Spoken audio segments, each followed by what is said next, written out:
नमस्कार, स्वदेश न्यूज की खास पेशकश में आप सभी का स्वागत है। मैं हूं आपके साथ भागीरथ साहू।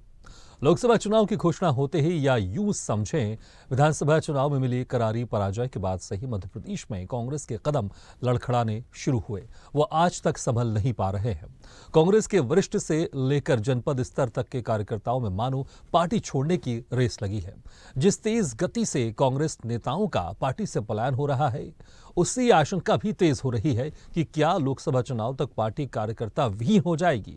हालांकि संभव नहीं दिख रहा है, फिर भी गृह मंत्री अमित शाह की रणनीति पर सीएम डॉक्टर मोहन यादव और प्रदेश अध्यक्ष वी डी शर्मा जिस प्रकार बाहें फैलाकर कांग्रेस नेताओं का प्रतिदिन अभिनंदन कर रहे हैं, उससे तो लग रहा है कि मानो कांग्रेस मुक्त प्रदेश की नींव मध्य प्रदेश से ही रखी जा रही है। 2024 के लोकसभा चुनावों से पहले अचानक कांग्रेस छोड़कर बीजेपी में आने वाले नेताओं का सैलाब आ गया है।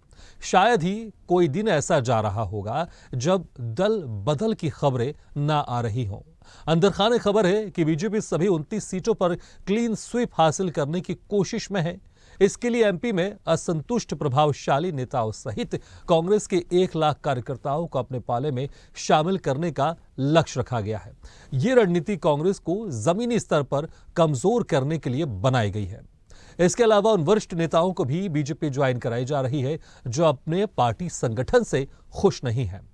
2019 के चुनावों में भाजपा ने 29 में से 28 सीटें जीती थी। छिंदवाड़ा, जो कि कमलनाथ का गढ़ है, उसे छोड़कर कांग्रेस पूरे प्रदेश में साफ हो गई। बीजेपी ने सिर्फ छिंदवाड़ा से 50,000 कांग्रेस कार्यकर्ताओं को शामिल करने का एक विशिष्ट लक्ष्य रखा है और इसके लिए छिंदवाड़ा की जिम्मेदारी कद्दावर मंत्री कैलाश विजयवर्गीय को सौंपी गई है। इधर सीएम मोहन यादव का दावा है कि मोदी का परिवार मध्य प्रदेश में सबसे तेज गति से बढ़ रहा है। वैसे भी एमपी बीजेपी के लिए राजनीति की प्रयोगशाला पहले भी रही है, लेकिन कांग्रेस के लिए ऐसे दुर्दीन कभी नहीं रहे। देखना दिलचस्प होगा कि नेताओं के पलायन का सैलाब कांग्रेस रोक पाती है।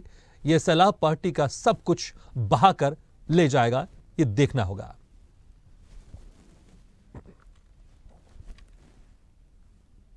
और मैं ये इतना ही कहना चाहता हूं कि माननीय हमारे यशस्वी प्रधानमंत्री नरेंद्र मोदी की जो रीति नीति है, उन सभी से प्रभावित होकर मैंने आज ये निर्णय लिया है।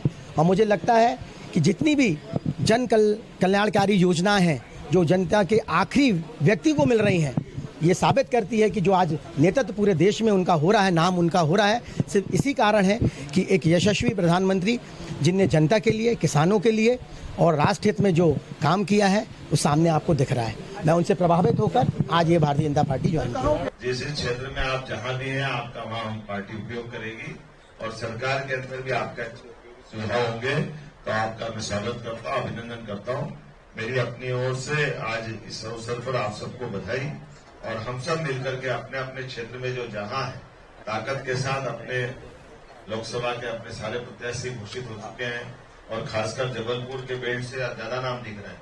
तो जबलपुर तो हमारा पहले राउंड।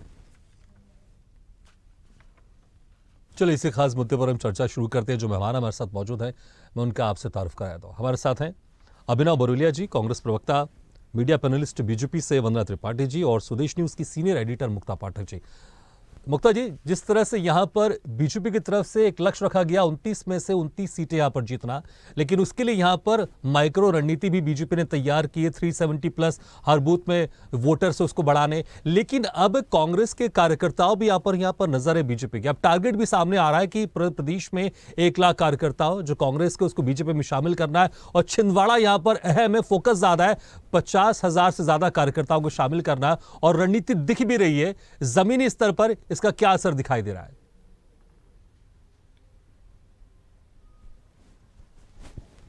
जी बिल्कुल भागीरथ जी, लगातार हम ये देख रहे हैं, जैसा आपने भी अभी कहा कि एक सैलाब सा आ गया है। लगातार ऐसा लग रहा है कि पूरी कांग्रेस जो है वो बीजेपी में आ जा रही। कोई ऐसा दिन नहीं बीतता है जब बीजेपी में कांग्रेस के नेता नहीं शामिल हो रहे हैं, लगातार शामिल हो रहे हैं। इससे लगातार मैं ये बात कह रही हूं कि देखिए, एक मैसेज देने की कोशिश है, बार बार ये मैसेज देने की कोशिश कर रही है बीजेपी। टारगेट तो सेट है, ठीक है, लेकिन एक मैसेज देने की कोशिश है कि देखिए कांग्रेस में सब कुछ ठीक नहीं है, कुछ भी ठीक नहीं है।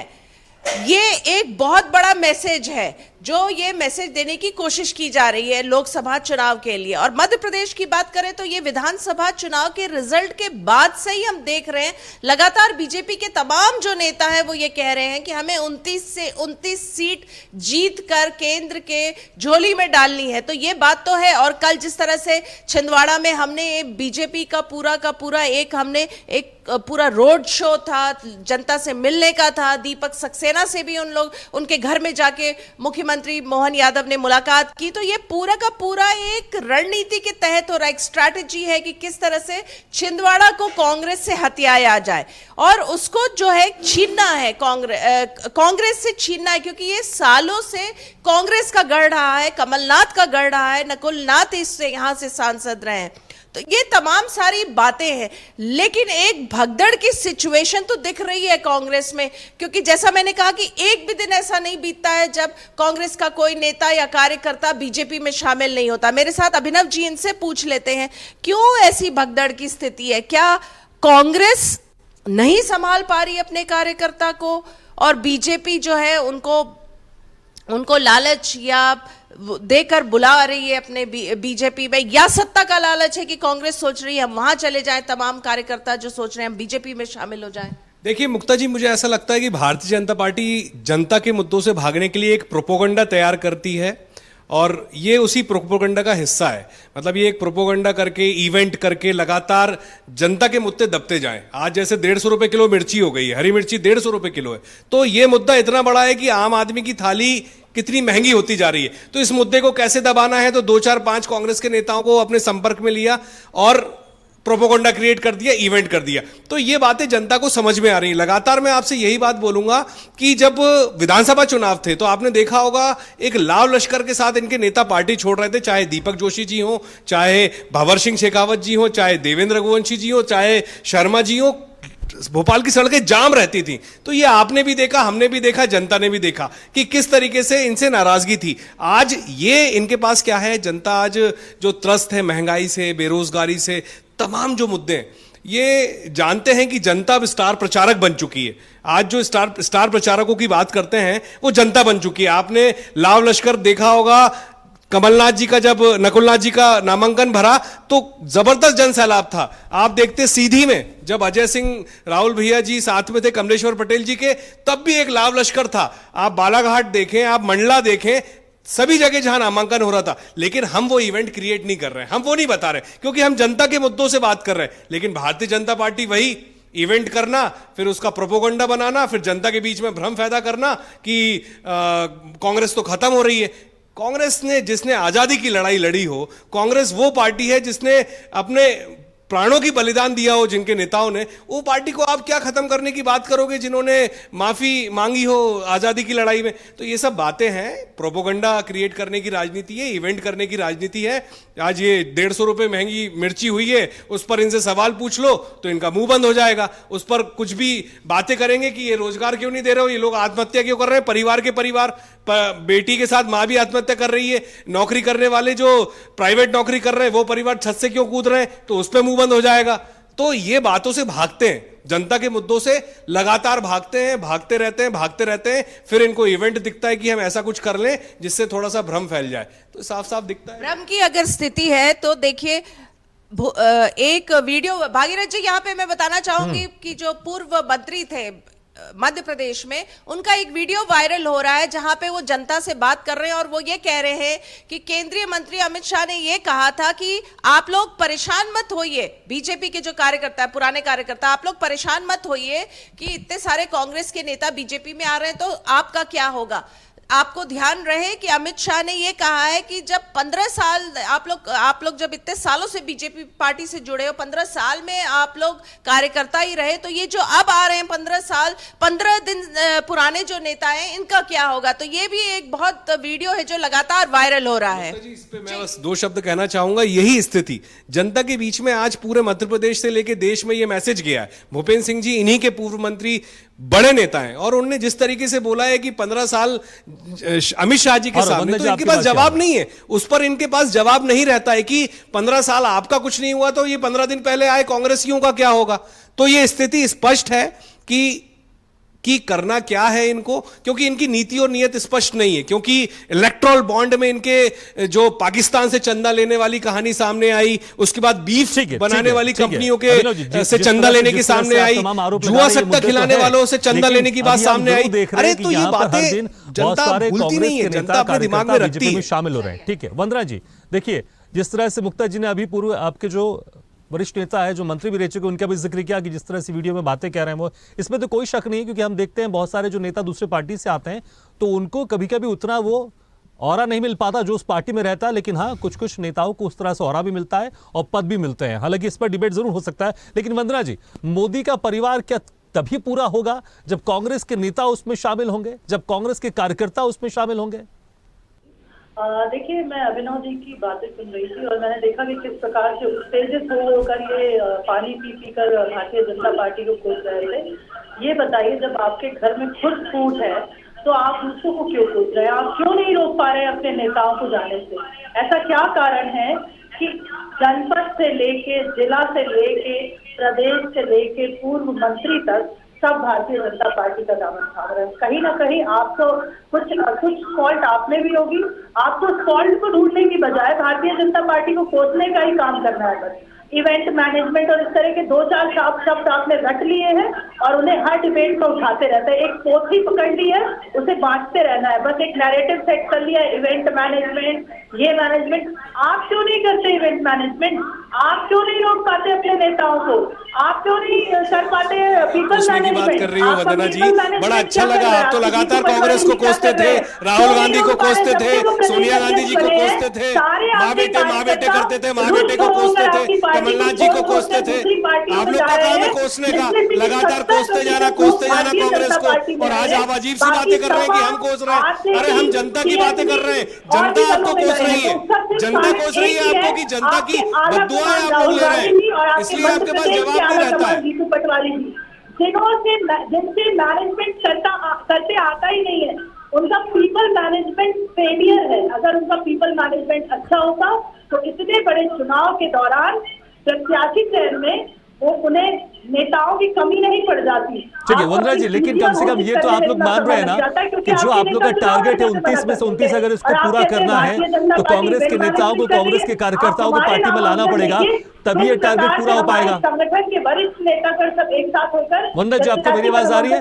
दूसरी ओर आपकी पार्टी का जब नामांकन होता है छिंदवाड़ा में, तो मिस्टर नाथ, मिसेस नाथ, उनकी बहू, ठीक है वंदना जी, आप मुझे सुन पा रही है क्या? पूरा परिवारवाद और पुष्टिकरण से भरा हुआ नामांकन, संगठन के नेताओं का कोई असर। ठीक है, लगता है मेरी आवाज आप तक नहीं पहुंच रही, आप अपनी बात कंप्लीट कर लीजिए। गायब उमंग श्रीकार की गायब, नामांकन के दौरान सिर्फ नाथ सुना करिए, आप नाथ कोशिश परिवार करिए कि आपको कुछ सामने वाला बोल रहा है तो उसका जवाब आप सही से दें। हमेशा आप नॉन स्टॉप कोसते चले जा रहे हैं, मुझे सुन पा रही हैं कांग्रेस को? ये अच्छी बात नहीं है। अभिनव जनता जी के की मुद्दों से काम आप भागने करते के हैं, लिए मैं आपकी बातों का हमेशा जवाब कांग्रेस को देती कोसना अच्छी बात नहीं है। जनता के मुद्दों पर भी जवाब दिया कीजिए आप। ठीक है वंदे जी, अगर आपको मेरी आवाज आ रही है कि कुछ सवाल मुझे आपसे पूछना है। जी वंदे जी, जिस तरह से मैं कह रहा था कि आपका जो टारगेट है 29 में से 29 सीटें जितना, क्या आप ये मान चुके हैं आप लोग कि जब तक कांग्रेस के नेता या कांग्रेस के कार्यकर्ता आपकी पार्टी में शामिल नहीं होंगे 29 में से 29 से टारगेट आप लोग का पूरा नहीं हो पाएगा? आत्महत्या करते जा रहे हैं, उस पर जवाब नहीं है आपके पास। चार धारा परिवार है, यहाँ के दरवाजे हर उस व्यक्ति के लिए खुले हैं जो राष्ट्र निर्माण की बात करता है, जो राष्ट्र निर्माण चाहता है, चाहे वो किसी भी दल का नेता हो। अगर वो राष्ट्र के हित में कार्य करना चाहता है तो अवश्य खुले हाथों से हम उन्हें स्वीकार करते हैं, उन्हें अपने पार्टी में सदस्यता देते हैं और फिर वो जो भी लोग यहाँ आते हैं तो उन्हें पार्टी का कार्यकर्ता मानकर जैसे दूध में शक्कर मिल जाती है उसी प्रकार से उन नेतागणों को मिला लिया जाता है। ठीक है, आप कह रहे हैं कि विचार बदल जाते तो हम उनको स्वीकार कर लेते हैं। ठीक है अभिनव जी, जब विधानसभा चुनाव हो रहे थे आपने खुद जिक्र किया कि कई बीजेपी के नेता कार्यकर्ता कांग्रेस में शामिल हो रहे थे और उस वक्त आप यही कह रहे थे कि प्रदेश में बीजेपी कमजोर है, इसलिए बीजेपी के नेता हमारे पार्टी में शामिल हो रहे हैं, इसलिए बीजेपी के नेता हमारे पार्टी में शामिल हो रहे हैं। तो अब जब कांग्रेस के नेता अगर बीजेपी पार्टी में जा रहे हैं तो फिर सवाल तो ये उठ ही रहा है ना, क्या कांग्रेस कमजोर होती जा रही है? सर मैं इतना कहना चाहता हूं, कोई कांग्रेस कमजोर नहीं है। कांग्रेस ने आजादी की लड़ाई लड़ी है, कांग्रेस तब भी लाखों करोड़ों लोग के साथ थी और आज भी है। लेकिन बस इतना कहना चाहूंगा, राष्ट्र हित और राष्ट्र धर्म की जो बात करते हैं ये लोग, ये लोग जो राष्ट्रहित और राष्ट्र धर्म की बात करते हैं, एक बार लद्दाख में एक व्यक्ति 21 दिन से भूख हड़ताल पे बैठा है, चीन कब्जा करे हुआ है, लेकिन उस पर एक शब्द नहीं बोलते। सोचिए क्या दिल होगा इनके पास, कुछ भी नहीं है। इनसे पूछिए कभी लद्दाख में बैठे व्यक्ति के बारे में इतना सा भी शब्द बोला है? इतना सा भी? आप संदेश बर्फ के अंदर बर्फ गिर रही है और वो बैठा हुआ है भूख हड़ताल पे, लेकिन तब कुछ नहीं बोलेंगे।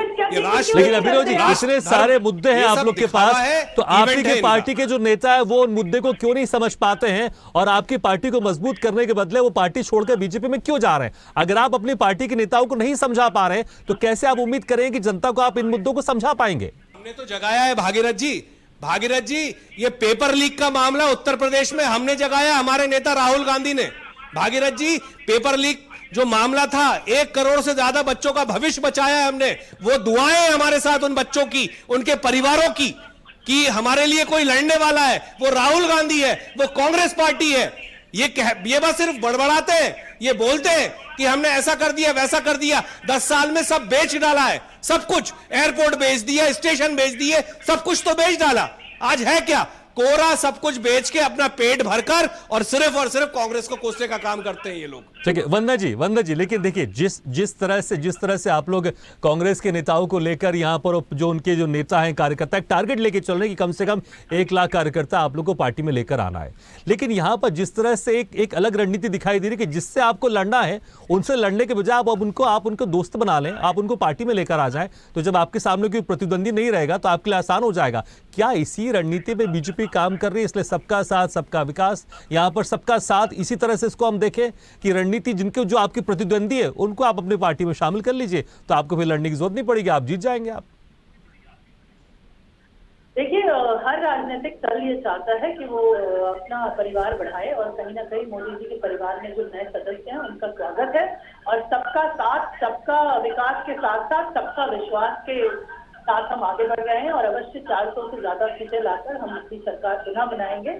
और ये कांग्रेस पार्टी हमें कितना भी कोसती रहे, इनके स्वयं के जो नेता हैं वो अगर इनकी पार्टी छोड़कर आ रहे हैं तो इन्हें अपना आंतरिक मंथन करने की जरूरत है कि आखिर ये लोग कहाँ लैग बिहाइंड कर रहे हैं। क्योंकि इन लोगों के यहाँ अगर सही मैनेजमेंट होता, कार्यकर्ताओं की पूछ परख होती, सम्मान होता, तो बेचारे जो छोटे छोटे कार्यकर्ता हैं वो तो कम से कम पार्टी का साथ कभी नहीं छोड़ते। वो कार्यकर्ता जो जिंदगी भर कांग्रेस पार्टी का झंडा उठाकर उनकी जय जयकार लगाते रहे हैं, आज जब वो भारतीय जनता पार्टी में आ गए तो ये लोग उन्हें कचरा बुलाकर संबोधित करते हैं, इनके प्रवक्ता उन्हें चूहा कहते हैं। तो इस प्रकार की जो शब्दावली है ये कांग्रेस पार्टी की शब्दावली है। तो अब आप ठीक है, लेकिन कांग्रेस आपके ऊपर भी सवाल उठाते रहते कि जिनके ऊपर आप आरोप लगाते हैं भ्रष्टाचार के, जब आपकी पार्टी में शामिल हो जाते हैं तो फिर वो आरोप खत्म हो जाते हैं। मुक्ता जी देखिए, यहाँ पर दोनों पार्टियों को लेकर सवाल है कि जो अगर बीजेपी की बात कर ले, जिन नेताओं पर आरोप लगाते हैं, अगर वही नेता कार्यकर्ता अगर शामिल हो रहे हैं तो फिर पार्टी में फिर जो चीज स्थिति होती है जनता के सामने कैसे जाएंगे? और अगर कांग्रेस से बड़े नेता कार्यकर्ता जा रहे हैं तो यहां पर कांग्रेस को भी सोचना होगा कि हमारी रणनीति यहां पर कमजोर कैसे हो पा रही है। अगर हमारे अपने नेता हैं जो 40 साल से 25 साल से 20 साल से हमारे पार्टी में रहे, उनको हम नहीं रोक पा रहे हैं, तो जनता को कैसे कन्विंस कर पाएंगे कि आप हमें वोट दीजिए, हमारी सरकार बनाइए? मुक्ता जी आवाज आ रही है आपको मेरी?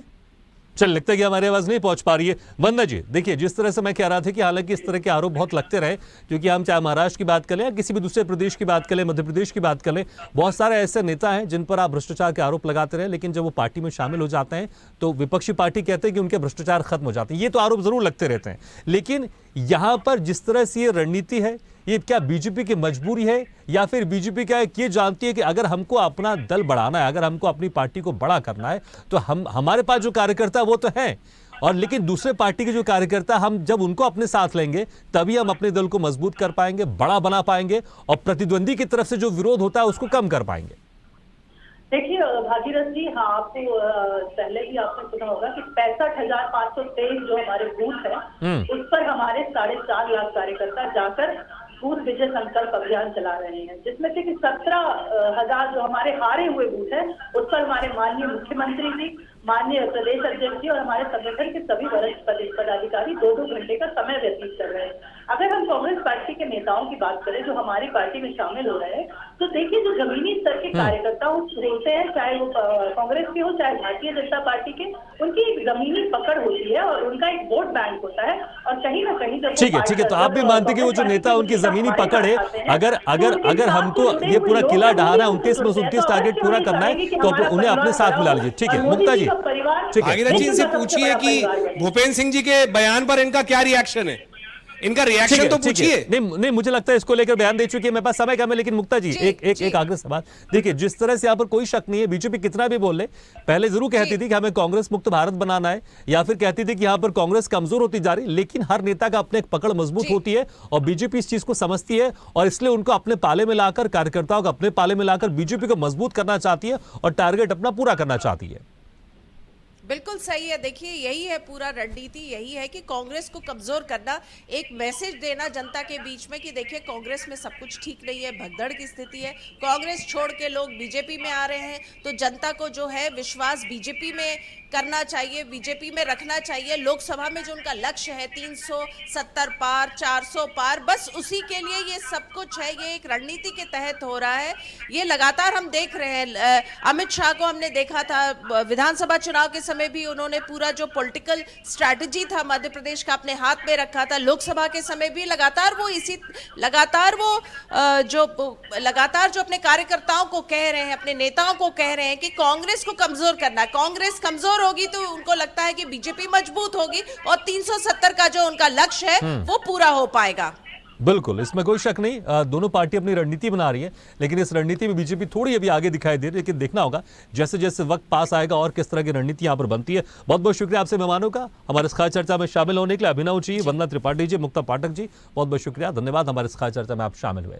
तो जिस तरह से यहाँ पर बीजेपी की माइक्रो रणनीति काम आ रही है, हर दिन कोई ना कोई बड़ा नेता कांग्रेस का या कार्यकर्ता यहाँ पर बीजेपी में शामिल हो रहा है। अब तो टारगेट का आंकड़ा भी सामने आ गया है, 1 लाख कार्यकर्ता और बड़े नेताओं को यहाँ पर शामिल करने का एक टारगेट लेके चल रहे हैं। छिंदवाड़ा में 50,000 कार्यकर्ता। देखना होगा बीजेपी का टारगेट कितना पूरा होता है और जो टारगेट है 29 में से 29 सीटें जीतने का, क्या ये भी पूरा हो पाता है, ये भी देखने वाली बात होगी। इसी के साथ हमारी खास पेशकश में फिलहाल इतना, लेकिन खबरों का सिलसिला लगातार जारी। आप देखते रहिए स्वदेश न्यूज है, सबसे पहले देश।